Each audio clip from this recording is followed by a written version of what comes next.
Welcome back to The Five. So the doctor's report is in, and President Obama is officially smoke-free. But what it doesn't say is if he's nicotine-free. I mean, I know smokers who quit, but then love chomping on gum. Now, remember, Michelle Obama said in 2007 that her husband had quit, but we have a picture of him with Nicorette on his gum, on his desk, I'm sorry, Nicorette gum in the Oval Office. I don't think this is a big deal. I really don't. I mean, the guy, if he wants to have a cigarette now and then, which is what he said, Greg, to your, the magazine you used to head, Men's Health. Yeah, you know.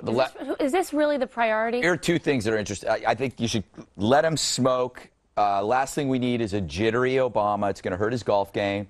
But the interesting story is in the physical. This came out of his physical. Yeah. He had a virtual colonoscopy. Why?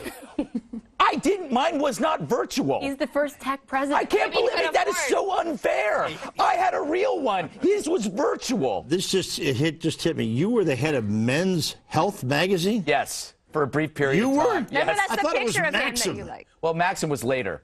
Men's Health was in the late 90s. Oh, my God. All right, so I don't care if he smokes. Yeah. President Obama. I don't care if anybody smokes. What I wondered was if they put outside the Oval Office and the promenade there, if they put one of those little things where you put the, you're supposed to put the cigarette butts in, but most people just throw them on the sidewalk. You know, but the White House curator probably didn't like that. I happened to be walking through the halls of Congress once, and I got invited into this little hallway over here, walked through the hallway, and ended up on a congressional balcony overlooking D.C. And I looked to the left, and there's an ashtray, and it was overflowing with butts. Apparently, they like to smoke. It's a stressful. Okay. It's a stressful. They still have spittoons in the Senate. Do you know that? So now, that's the other thing. Just one second about this chewing tobacco. You know George Allen, who I actually like. He's a Republican, unusual, but he's a good guy. But he chews tobacco and he spits into these cups all the time. You ever see those things? They put them down every place. They go, you know, they spit. I'm sure it's horrible. I don't smoke. I'm a non-smoker. Baseball players, you have to do it. Except for cigars. It's a rule, unwritten rule. Okay. That doesn't work. You can't be a non-smoker and then smoke cigars and say you're not a smoker. That is not fair. Okay, thanks, Mom. Well, someone else who doesn't like smoking is Bob Schieffer from CBS, who congratulated the president when he quit. But here's how he treated Herman Cain when he had him on his show on Sunday.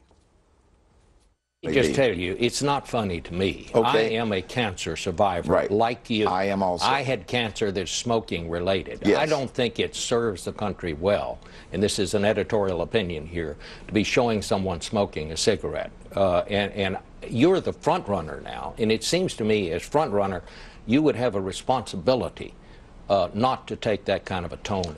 Now, he's chastising Cain for the ad that Cain's campaign manager put out last week where he was smoking a cigarette. Greg, would Schieffer ever do this to Obama or any other Democrat? I don't recall Schieffer ever scolding President Clinton about tomcatting in the White House.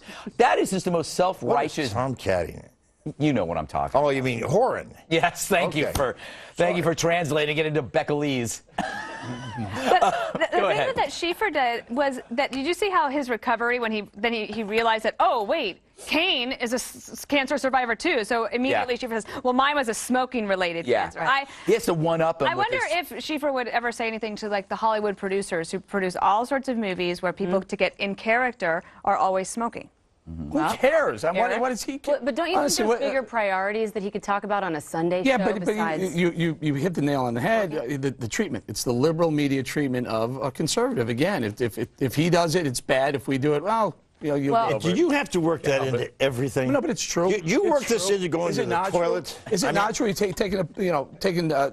In fact, he spent double the amount of time talking about smoking with Cain than his economic policy. Well, he's a little obsessed with smoking because in 2010 he had John Boehner, a notorious smoker, on his show, and he chided him for not just smoking but for accepting campaign donations from tobacco companies. And he went on and on, blasting Boehner.